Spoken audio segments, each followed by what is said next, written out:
I believe we have boilage. It's a bit of a dreary, cold morning as Andy and I drive to Heartwood Pines, just outside of Grayling, for a cold weather survival class. Maybe the weather will improve. I hope so.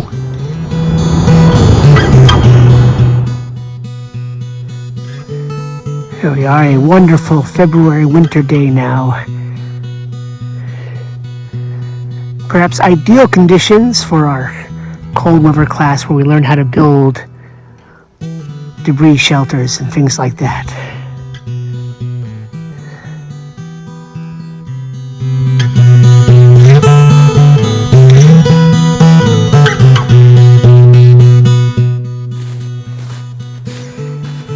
This will be our hopeful campsite at Jones Lake.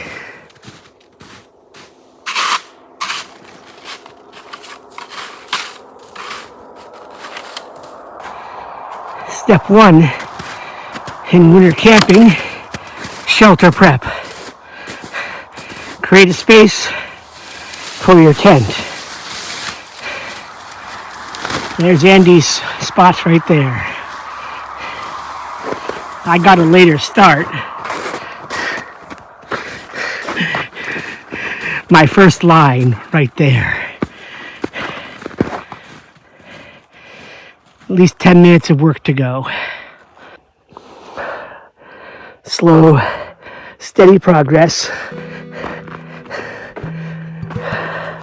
I know you're only seeing Andy's tent going up and snapshots of my progress. There's Andy's Thurston. 2 solid. And I guess we're not alone. With Andy's help, got the tent set up. He got his tent set up. Now, we'll go get dinner. Stars. Or is it a planet?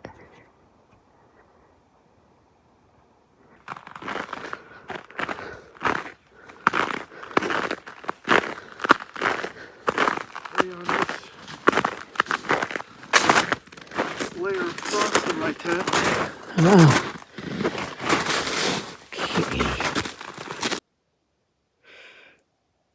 The temperature is rapidly approaching 20 degrees outside. Not sure what it is in here. Not quite that cold yet, but it's going to get colder. But we're out here under crystal clear skies. I even saw some celestial objects. I don't know if they're planets or stars, but I saw them. I guess in about 8 hours or so, our respective alarms will go off and we'll get up. We'll take down our camp and see about breakfast. It's been a good day. Long but good.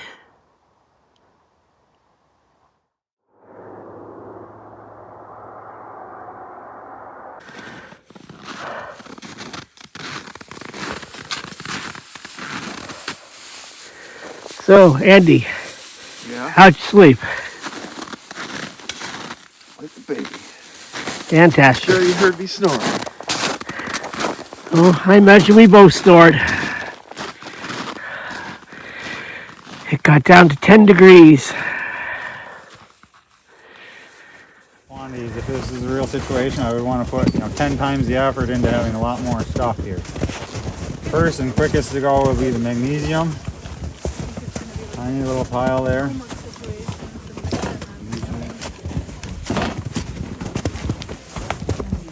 White hot flame does not last long at all.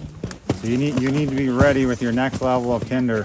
Even if you had a bigger pile, it will last longer, but it's quick. While I'm doing this, I'll double up on demonstrating some techniques with the ferro rods. So if you have your tinder bundle, the instinctive thing to do is like this, right? Shower of sparks. I don't know what pile of tinder I'm gonna set on fire. Probably none, because the sparks have cooled too long by the time they get down and bounce a couple times. So this is a softer ferro rod. it kind of requires a fairly long stroke and some speed to make a spark. If I do just a short, slow stroke, it's actually almost like the magnesium where I can just shave it off. Hard ferro rods, you can still do this, but I can also do this. Slow, small spark. So that means I can get this right here into the little pile,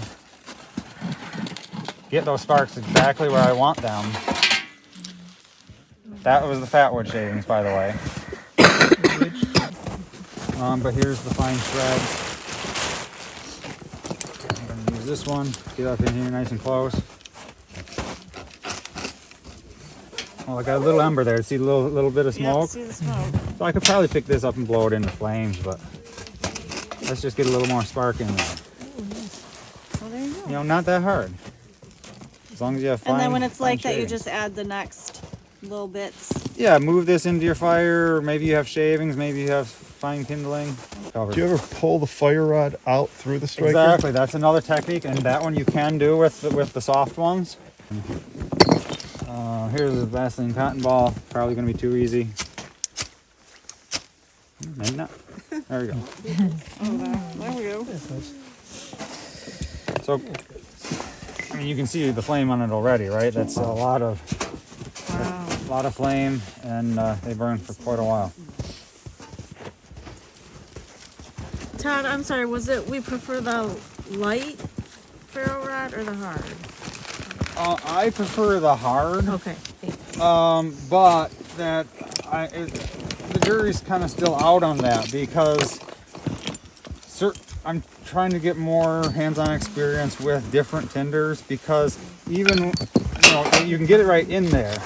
Yeah. But the actual heat of the spark, the size of the spark, maybe is a little bit less Okay. than. I don't want to, but like, see the kind of the more quantity and Yeah. a little bit hotter sparks coming off, Okay. and even in the snow, they still stay glowing for a little bit. How do you get that directed to where you want it to go? Exactly, that's the challenge. So if you practice enough, you might prefer a soft one, or if you practice like this pull back method and practice that, you might prefer the hotter spark, the more spark. Here's my really sharp knife. How many knives do you carry? I generally carry 2. I have 3 on me right now just to show you guys different ones. What kind of knife is the folder?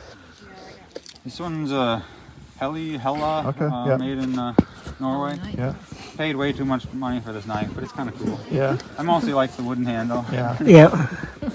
I got a bigger version of that one.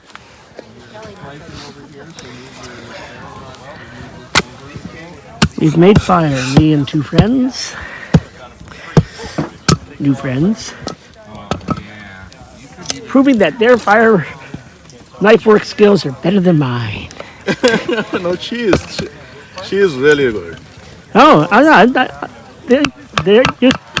Her knife skills are better than mine. I'm lousy at making the feathered sticks. And I didn't do a very good job at that. No? I think it's the wood, type of wood. This one. I believe we have boilage.